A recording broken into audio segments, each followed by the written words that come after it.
Bem-vindos ao Debaixo das Suas Asas. A gente está prestes a fazer um curso bem divertido. Eu estou É. muito honrado de ter vocês todos aqui comigo, pessoal. E primeiro, antes de tudo, a gente vai começar com o Justin. Justin, eu acho que você está em quase todos os Aham. currículos de cursos que a gente fez, seja lá como a gente já tenha chamado, porque eles mudam É. o tempo inteiro, não é, cara? Aham. Então, eu só queria dizer que seu cabelo está sempre diferente, mas a única coisa que não muda é a sua simpatia, cara. Toca aqui.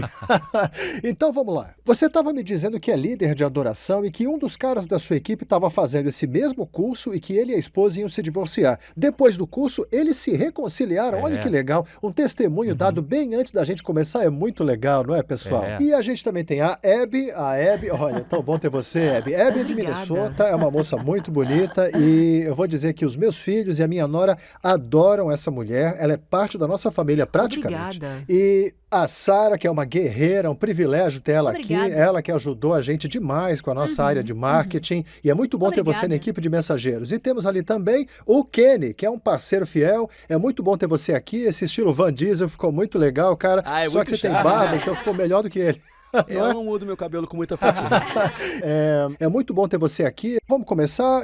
Debaixo das suas asas. Bora lá. O que vocês pensam quando ouvem o nome do nosso curso, hein? Bom, talvez uma criança pequena aninhada no colo do pai ou da mãe, não é? Aquela sensação de proteção da criança. Ou então, quem sabe, um bicho escondido no meio do matagal porque ele está tentando se proteger de um predador para não pegar ele. Ou então, uma noite fria de inverno e você debaixo das cobertas, assim, bem quentinho, né? Olha, eu me lembro quando eu era pequeno, eu cresci no Michigan, bem pertinho do lago Michigan. E as tempestades sempre vinham sobre o lago, e eu me lembro de ver o céu ficar preto, o vento soprar, as árvores por toda parte balançando, e eu era um garotinho de 5 ou 6 anos olhando para o céu preto, e a chuva começa a cair, daquele jeitinho que fica tamborilando no telhado, bem gostoso, e eu protegido dentro de casa. Sabe essa sensação, pessoal? Então, eu vou ler agora o Salmo 91. A gente adora esse salmo, mas vamos olhar para isso com cuidado, né? Aqueles que vivem sob ou sob, algumas traduções usam a palavra sob o abrigo do Altíssimo, encontrarão,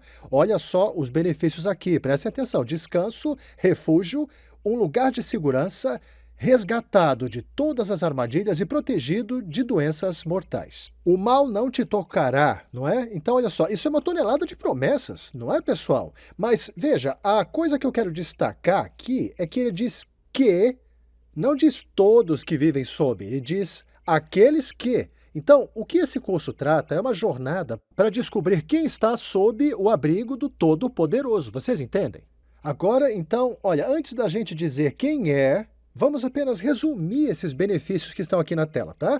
As promessas de estar sob a coberta de Deus são: número 1, paz, e nós amamos a paz. Número 2, proteção. E número 3, provisão. Agora, me diga, quem está debaixo das suas asas? Bom, eu vou dizer bem brevemente para vocês. São aqueles que estão sob a autoridade de Deus. Então, diga a palavra autoridade hoje em dia em nossa sociedade e todo mundo fica nervoso. Parece que é por uma boa razão, não é mesmo, Sara? Quer dizer, por que, Sara? Olha só, muitos de nós tivemos líderes cruéis e severos demais. Líderes imperfeitos. E a segunda razão pela qual trememos, e ó, isso é bem importante, tá, gente? É que não vemos a autoridade pela perspectiva de Deus, é isso. E eu espero que nesse curso aqui nós tenhamos uma visão como é a visão de Deus. Então tem a visão do mundo e a visão de Deus, entendem? Olha só, ao rejeitar a autoridade, porque lembre-se, tivemos experiências ruins e agora as rejeitamos. Como meu filho Alec, quando ele estava de recuperação na escola, ele teve alguma ajuda e ele tinha lição de casa acumulada e aí ele não fez, e todo mundo estava indo para uma festa de patinação, ele começou a chorar, e ele está com uns 8, 9 anos por aí, e chorando muito porque não pode ir para patinação, e eu sentado lá tentando confortar meu filhotinho, e ele chora e de repente ele vira para mim e de repente acontece uma revelação. Ele com um olhão desse tamanho ele me diz assim: olha, pai, Stacy da minha classe, ela não acredita em médicos. Eu não acredito em professores também. E aí eu não consegui segurar, eu comecei a rir, porque meu filho é muito engraçado, gente. Então eu expliquei para ele, eu estava em Angola no ano passado, aquelas crianças lá, nós tivemos que dar comida para elas, eles não têm nem empregos, porque não tem nada, nunca tiveram nem educação. Então, A gente pode até rejeitar a autoridade ou ser como Alec, dizer que não acredita mais em autoridade, mas então a gente vai sentir os efeitos adversos que eu expliquei a ele sobre as crianças que eu estava alimentando lá na África que nunca foram educadas. Então, é realmente importante que entendamos que há consequências quando não estamos sob autoridade. E quais são as consequências? Bom, é o antônimo do que acabamos de ver. Em vez de paz, temos inquietação.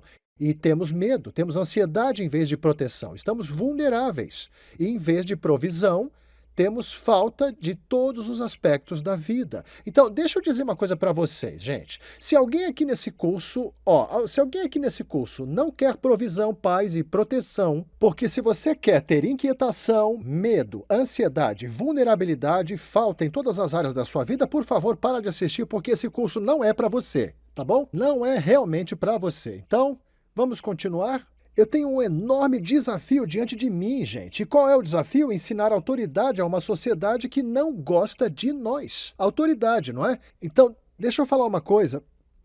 A verdade que eu vou trazer, muita gente é contra a maneira como pensamos a sociedade, não é? E tem uma boa razão para isso. E a razão é porque Satanás quer que o que leva à escravidão se pareça com o bem. E ele retrata aquilo que liberta como escravidão. Quer dizer, isso é o que ele faz no jardim. Lembram? Eva olhou para a árvore e viu que era boa. Ela não olhou para a árvore e disse, é má, eu quero. Era bom. Ela acreditou que aquela árvore continha algo bom para ela e o seu marido, que Deus não estava dando a eles. E é por isso que ela se voltou contra Deus. O diabo é um mestre em enganar. E é isso que Jesus disse para termos muito cuidado nos últimos dias. Muitos serão enganados. E por quê? Porque vão acreditar que o que é bom para eles é, na verdade, ruim. E o que é realmente ruim a longo prazo é bom.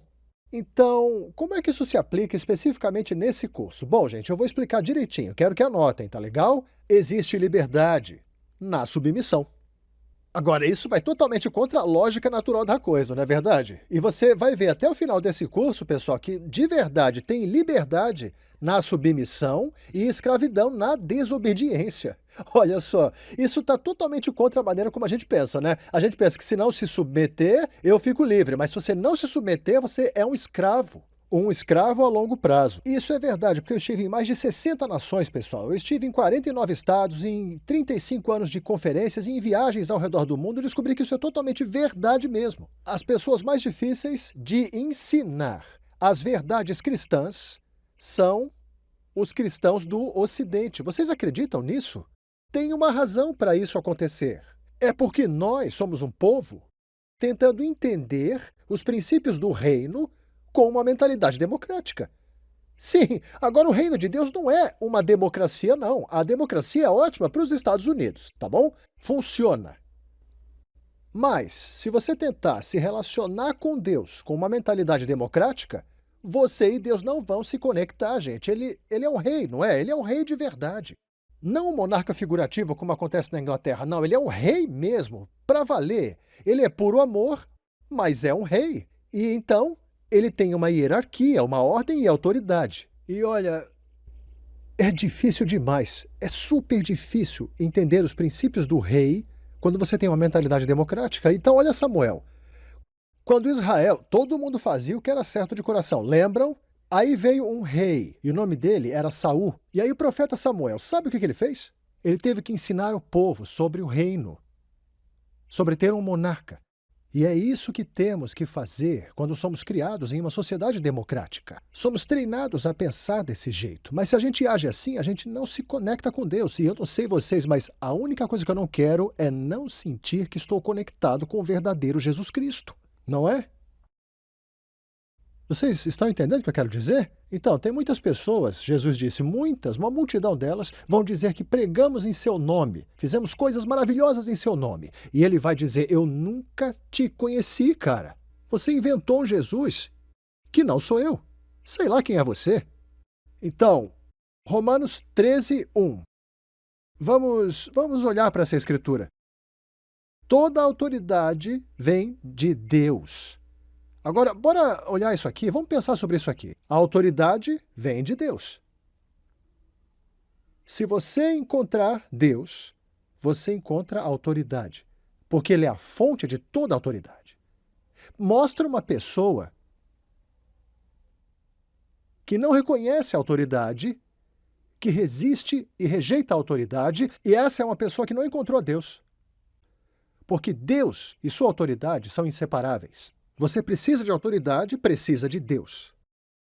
Pegaram a ideia? A autoridade vem de Deus, e aqueles em posições de autoridade foram colocados lá por Deus. Agora, deixa eu explicar isso bem direitinho. A Bíblia diz que toda autoridade vem de Deus, mas não que toda autoridade é divina. Então, e há líderes maus, cruéis, perversos e desonestos. Há autoridade que veio de Deus, mas o comportamento que não. Você vai ver líderes maus, cruéis e perversos em toda a Bíblia. A autoridade veio de Deus, mas o comportamento não era de Deus. Certo? Então, olha só, vamos fazer a diferenciação bem clara aqui, tá bem? Autoridades que são de Deus, mas nem toda autoridade é divina. Romanos 13, 2 diz que qualquer um que se rebela contra a autoridade está se rebelando contra o que Deus instituiu. E serão punidos, e eles trarão o julgamento sobre si mesmos. Então, o negócio é o seguinte: se rebelar contra a autoridade é se rebelar contra Deus. Ou, é tipo, se alguém diz assim, eu ouço a Deus, mas eu não ouço os líderes da minha vida, essa pessoa não está ouvindo a Deus mesmo. E eu vou mostrar isso para vocês. Eu estou fazendo algumas declarações bem difíceis, verdades que são bem difíceis de engolir, não é? Mas eu vou perguntar de novo e quero que considerem isso. Vocês querem paz, provisão e proteção? Ou querem inquietação, vulnerabilidade e falta? É isso que vocês têm que decidir. E é justamente por isso que a sabedoria pura e simples tenta nos dizer no dia a dia que você não pode ter sabedoria real fora de Deus. Não é bom para a sua vida. E é disso que a gente está falando hoje aqui, pessoal. Então, para ilustrar essa verdade, a nossa equipe criou um vídeo sensacional que se chama O Decreto do Rei. Bora assistir?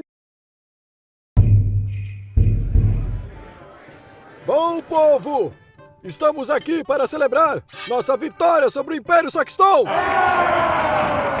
Agora é o desejo do rei tirar um momento para honrar aqueles das províncias orientais que prestaram seu serviço na defesa do nosso reino.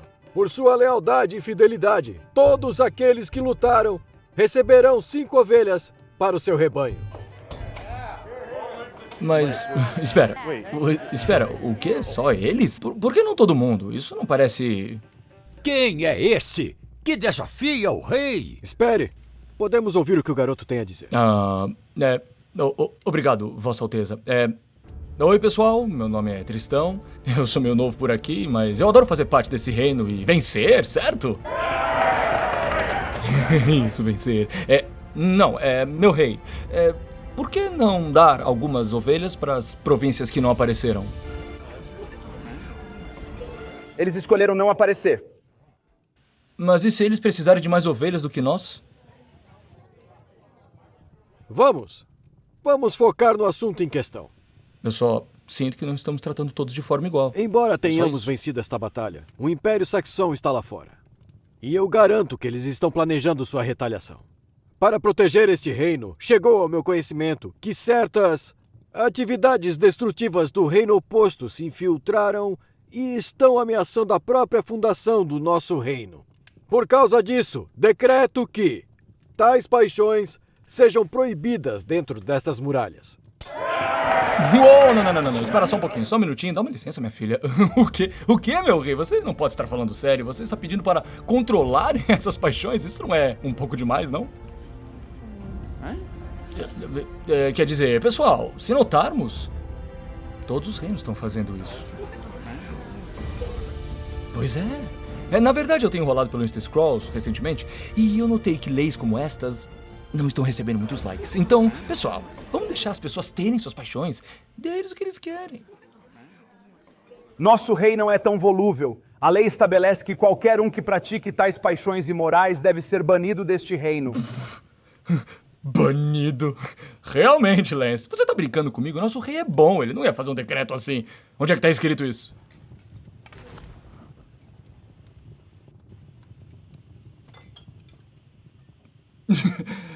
Galera, isso pode ser interpretado de muitas maneiras diferentes. Quer dizer, pessoal, o rei, ele não me baniria se eu não estivesse seguindo esses mandamentos. Quer dizer, não. Ele sabe que eu amo. Bem, você não sabe que o rei declara que se você o amasse, obedeceria a seus mandamentos? Ok, agora essa eu tenho certeza de que não tá escrita.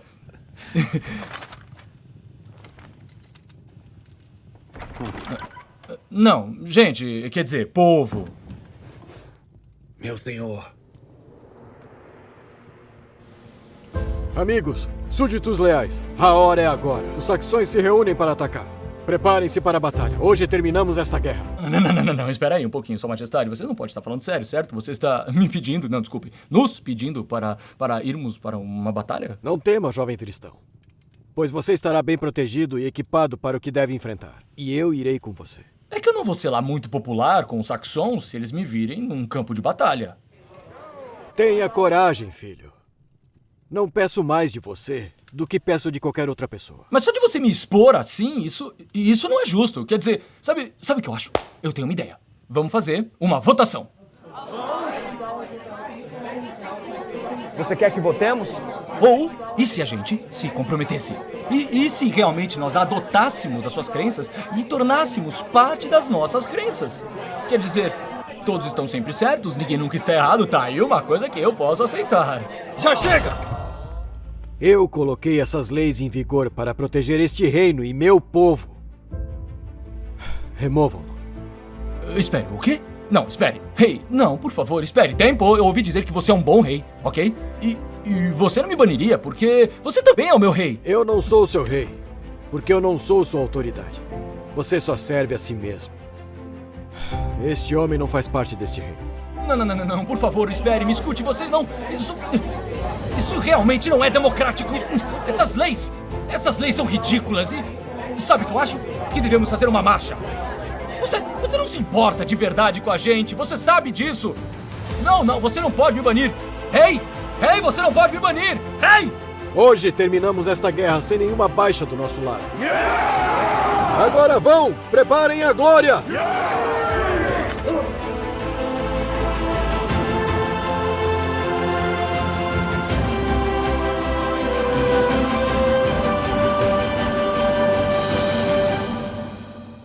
Apresentando Messenger X, uma nova plataforma de downloads e streaming de vídeo. É uma biblioteca digital completa, com cursos de discipulado de John e Lisa Bevere, incluindo aulas em vídeo, audiolivros, e-books, filmes curtos, bíblias e mais. Essa nova plataforma pode ser usada em todos os seus dispositivos e é completamente grátis em mais de 130 idiomas. Discipulado para todos, em todo lugar. Baixe o aplicativo ou vá para messengerx.com. Mas que soco no estômago, não é? Não? Não abre os olhos da gente? Mas é a cultura de hoje, se você pensar bem direitinho. Então, vejam só. Hebreus 13:17 diz que obedeçam aos que governam vocês e sejam submissos, porque eles cuidam das suas almas com responsabilidade. Que façam isso com alegria e não tristeza, pois a tristeza não seria proveitosa para vocês. Agora, olha só uma coisa aqui, ó. Não diz que não seria proveitoso para o líder. Não é proveitoso para você. Prestem bem atenção nisso. Eu, uma vez, trabalhei para 2 ministérios enormes. Um tinha uma equipe de 250 e depois 450 funcionários pagos. O outro tinha 150, mais ou menos. E ambos eram ministérios internacionais. Eu cometi alguns erros muito sérios por lá, que abriram espaço para os outros me julgarem também. Então, vou ser bem transparente sobre os meus erros. E, de fato, eu não falo aqui com vocês como um líder, entendem? Eu estou falando com vocês como alguém que está e esteve sob autoridade e alguém que atraiu o julgamento sobre si mesmo. Então, eu tenho por intuito impedir as pessoas de fazerem a mesma coisa. Deixa eu dar só um exemplo. Quando eu era pastor de jovens, no final dos anos 80, eu trabalhei para uma das igrejas que mais crescia nos Estados Unidos. Era um ministério conhecido mundo afora. Pessoas viajavam de todo o mundo para toda semana fazerem fila para entrar nos nossos serviços no domingo de manhã. Então, quando o pastor me pediu para assumir o grupo de jovens, eu fiquei morrendo de medo. Porque era essa igreja super famosa, entendem? Eu não sabia nem como ensinar direito o grupo de jovem, então eu tomei uma decisão. Nas primeiras 2 semanas, eu procurei o melhor e mais conhecido grupo de jovens de toda a América. E esse grupo era na Louisiana. Aí eu voei para Baton Rouge, Louisiana, e eu me lembro que lá eles me mostraram o serviço de quarta-feira à noite. Eram mais de 1.000 jovens. E isso foi lá no final dos anos 80, quando um grupo assim tinha mais ou menos 50, 60 pessoas, e ao todo eram 1.000 pessoas ali dentro. O pastor de jovens estava falando sobre a cruz, sobre a santidade. E as crianças não ficavam dispersas conversando, não, elas ficavam para frente assim, ó, anotando feito doidas. E eu pensei, não, esse aqui é o lugar certo para mim. Nos próximos 2 dias, eu me encontrei com todos os 4 pastores de jovens, 4 pastores e um sênior, e ainda 3 assistentes. Meu Deus, eles tinham 2 assistentes para o grupo inteiro de jovens. Era muita gente. Bom, aí os 4 pastores disseram a mesma coisa. A razão pela qual o nosso grupo de jovens cresce todo mês, era assim que acontecia naquela época, é porque faziam festas. E eles olharam para mim e disseram, John, a gente não pode levar criança de escola pública para a igreja, elas não querem nem saber de igreja. A gente tem que fazer festa. Então, toda sexta-feira à noite, eles tinham mais de 100 festas rolando na cidade. Então, as crianças miravam, tipo, um coleguinha da escola delas que estava perdido e convidavam esse coleguinha para a festa na sexta-feira à noite. E adivinha, eu mesmo acabei indo numa dessas festas e fiquei impressionado. Imagina, você entra na casa e o som tá alto pra caramba. E eles têm salgadinhos e tem refrigerante, sabe como é? Todo mundo batendo aquele papinho, e aí depois de uma meia hora vem o líder e reúne todo mundo dizendo assim, ei, vamos conversar? E ele fala sobre coisas espirituais, fala do plano de salvação e pergunta, quem quer caminhar junto de Jesus? Todo mundo levanta a mão. Aí eles levam esse povo para uma sala nos fundos, pegam os nomes, os telefones e depois convidam eles para o grupo de jovens da igreja daquele domingo. Ou seja, é um plano brilhante. Aí eu volto para Orlando, na Flórida, onde eu trabalhava, e eu rezo para o Senhor. Senhor, é isso então que o Senhor quer que eu faça? E o Espírito Santo me responde, sim, eu quero isso. E daí ele me deu um plano, gente. Começar uma liderança escolar. Eram 250 crianças no meu grupo de jovens, um grupo bem grande naquela época, podem acreditar. Todo domingo de manhã, antes do serviço principal, eu fazia uma liderança escolar com essas 70 a 90 crianças. Depois de 6 meses de treinamento, Deus me diz, escolha 24 deles e traga para sua classe de liderança. Encontre-se separadamente com esses garotos, ensine a eles o ministério, ou seja, como ministrar. E aí eu fiz isso e comecei a apresentar a visão para um grupo de jovens em geral e para esses 24 líderes escolhidos. E aí eu vi meu pastor sênior, o pastor principal, no estacionamento. E aí eu vou e conto para ele e falo, olha só, a gente está fazendo isso. Ele diz, que bom, que legal. E aí eu fiquei me achando, sabe, pessoal? Aí o pastor assistente e eu começamos a trabalhar no currículo, configuramos as casas, treinamos os líderes, eu pregando para aquele grupo de jovens imenso, todo mundo animado, orando pelos amigos perdidos, mirando os amigos perdidos, isso há 3 semanas antes de começar em 12 casas diferentes, tá? E aí eu fui chamado, pessoal, para essa reunião de pastores que, olha, eu jamais vou esquecer essa reunião enquanto eu viver. 11 pastores sentados ao redor daquela mesa, e daí vem o pastor principal e diz assim, senhora e senhores, porque tinha uma pastora e 10 homens ali. Ele diz, o Espírito Santo colocou em meu coração a direção da nossa casa e disse que não é grupos caseiros que vamos ter. Então, eu quero que todos vocês cancelem tudo que vem fazendo até agora. E aí, eu fiquei lá sentado com a minha cara de tacho e, tipo, tá brincando.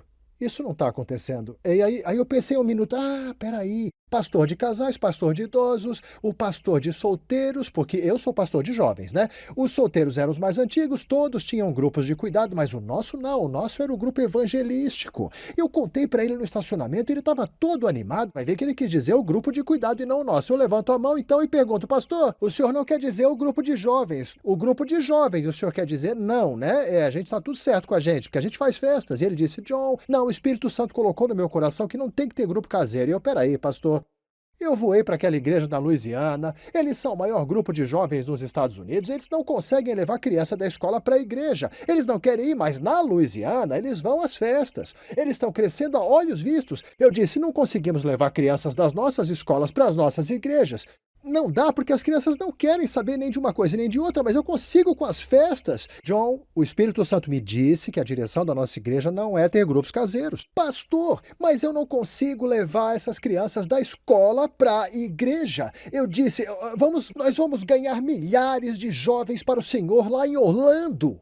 E isso vai crescer e nós vamos ter essas festas por toda a cidade e centenas de festas. E ele diz, John, o Espírito Santo me disse que não é assim. E aí eu continuei mesmo assim, por 20 minutos, até eu não ter mais nada para dizer para ele. E ele ficou falando, John, o Espírito Santo me disse que a direção da nossa igreja não é ter grupos caseiros. E aí eu fiquei quieto pelo resto da reunião, eu não disse uma palavra. Quando a reunião terminou, eu saí correndo pela porta, e aí veio um dos pastores executivos mais velhos, tentou me falar alguma coisa, e eu falei, não, pera um pouquinho, não quero falar com ninguém. Deixa eu na minha aqui, só um pouquinho. E aí eu voltei pro meu carro e fiz essa viagem de 15 minutos até a minha casa, e aí eu fiquei no carro pensando assim, como assim o Espírito Santo disse para ele que não era para ter grupo caseiro? O Espírito Santo me disse que era para ter grupo caseiro.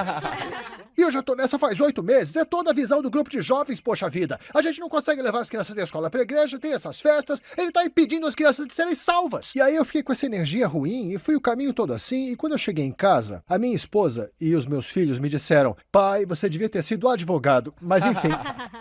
Aí eu cheguei em casa, entrei pela porta da frente, aí minha esposa vem passando assim, né, a Lisa, e eu disse, você não vai acreditar no que ele fez. E ela me olhou com aquela cara de pânico e falou, o que foi, homem, o que aconteceu? E aí eu virei para ela e falei assim, o pastor, meu anjo, o pastor, 8 meses de trabalho no grupo de jovens, o foco é todo o ministério dos jovens, por 8 meses, as nossas festas. Ele veio e acabou com as festas todas, você acredita? E a minha esposa me olha e diz assim, John, eu acho que Deus deve estar tentando te ensinar alguma coisa, não é? E aí ela só foi embora pro quarto. E eu fiquei tão bravo com ela. Eu pensei, que esposa insubmissa, ela é tão ruim quanto é o meu pastor, então eu vou ir pra cozinha, agora eu não quero nem ver a cara dessa mulher, entende? E aí eu fui pra cozinha e lembro que tinha um banquinho perto da janela, eu coloquei meu pé naquele banquinho e fiquei pensando, olhando pela janela e pensando assim, isso é um pesadelo, são 8 meses de trabalho jogados no lixo. E aí vem o Espírito Santo e fala comigo. Ele disse, John, você está construindo o meu ministério ou o seu? Eu disse, o seu. Tentando entender. E ele disse, olha, eu acho que não. E eu falei, Deus, a gente não consegue levar as crianças da escola para a igreja, elas não querem ir para a igreja, querem ir para as festas e todo o discurso de venda de novo. Isso é o quão estúpido você fica quando você fica rebelde. Você fica um estúpido. Eu estava um estúpido tentando vender para Deus o que ele já sabia. E ele ouviu todo o meu discurso de venda. E depois falou, filho, quando eu te trouxe para esse ministério, eu te fiz uma extensão das pernas e dos braços daquele pastor. Ele disse, quando estiver diante de mim no julgamento, porque, deixa eu falar uma coisa, Deus só coloca uma pessoa sobre um ministério. No livro dos Atos, Pedro fala, Paulo fala, todos os líderes falam, mas quando Tiago diz que vai julgar, aí todos dizem, vamos fazer isso, essa é a ideia, não é?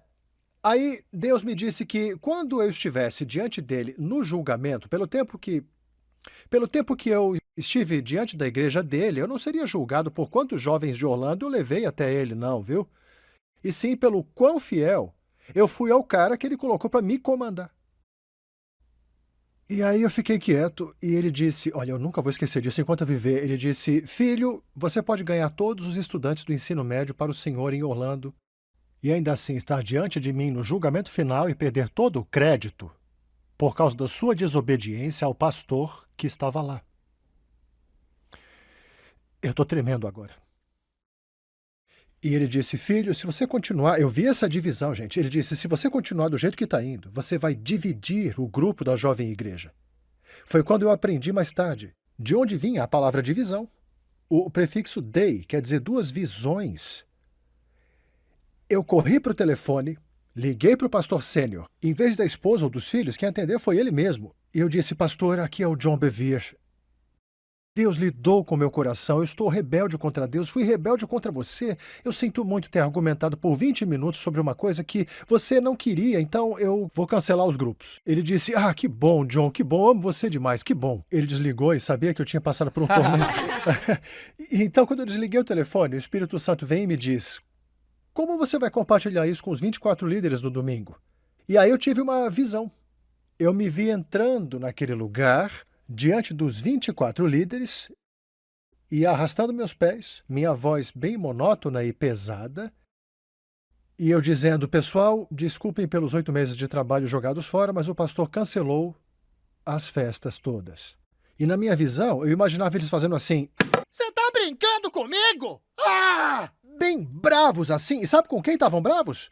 Com o pastor. E eu era a vítima. Entenderam? Uhum. É isso mesmo, Sara. E aí o senhor me disse, você vai fazer isso? Eu disse, não, senhor, não, Claro, senhor, claro. não. Então eu fui àquele grupo no domingo de manhã e eu tinha uma força na voz e um brilho nos olhos e eu disse, gente, ótimas notícias! E eles ficaram, o quê? Eu disse, o nosso pastor sênior nos poupou de dar a luz ao Ismael. Ele declarou que a direção da igreja não é para ter grupo caseiro. E eles, sim! E nunca tivemos problema. Nenhum problema com isso de jeito nenhum. Então, em toda a Bíblia, Deus diz que as pessoas que ele pode usar são aquelas que têm o coração quebrado e contrito. Então vamos falar sobre o quebrantamento?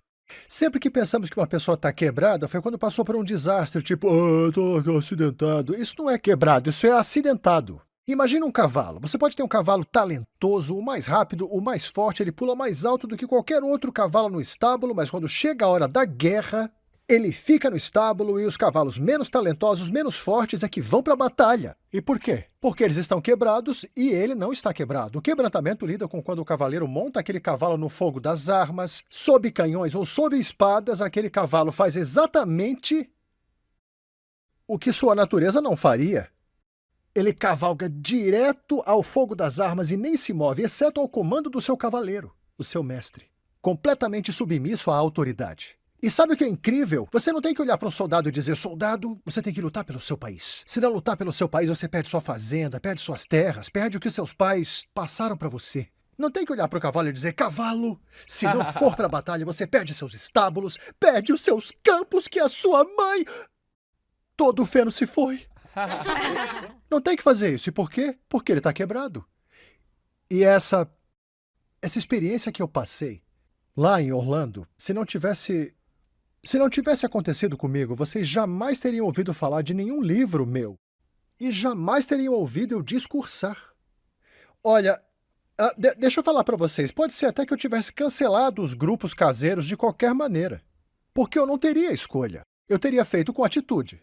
A minha atitude teria sido continuar a fermentar a coisa. Eu teria renunciado ou sido demitido porque os dons do chamado de Deus na minha vida são sem arrependimento, não é? Sim, eu teria o ministério, mas levantado um monte de pessoas ofendidas naquele lugar, entende? E seria um monte de pessoas com problemas com a autoridade. Isso é o que teria acontecido. E eu não posso dizer o quanto eu sou grato ao Espírito Santo, gente, por me segurar naquele dia, naquela cozinha. Porque hoje eu olho para a minha vida e às vezes só balanço a cabeça e digo, Deus, por que você é tão bom comigo? Porque eu estive sob o abrigo do Todo-Poderoso. Eu estive naquele lugar de proteção, provisão e paz. Então, gente, vamos revisar essa verdade. Se eles ouvirem e obedecerem a Deus, serão abençoados com prosperidade ao longo de suas vidas. Isso é provisão. Não é? Todos os seus anos serão agradáveis. Isso é paz. Mas se eles se recusarem a ouvi-lo, atravessarão o rio da morte. Isso é falta de proteção. Então, vocês veem o que eu disse aqui? Se você não quer provisão, se não quer proteção, se não quer paz, por favor, pare de assistir essa mensagem aqui. Veja, o propósito desse curso não é só revelar a importância da submissão à autoridade a Deus, mas também criar um amor e uma paixão por isso. Verdadeiros crentes têm um amor e uma paixão para obedecer o verdadeiro crente. Porque Deus coloca isso em você. Ele cria em nós o desejo de fazer a sua vontade para esse trabalho. E olha, eu tenho que primeiro mostrar a vocês como é importante submeter-se à autoridade direta de Deus. E uma vez estabelecida essa verdade, vamos falar sobre a sua autoridade delegada. Tá bem? Vai ser divertido, vai ser uma aventura e eu estou muito feliz por estar com vocês nessa caminhada. Até a próxima, pessoal!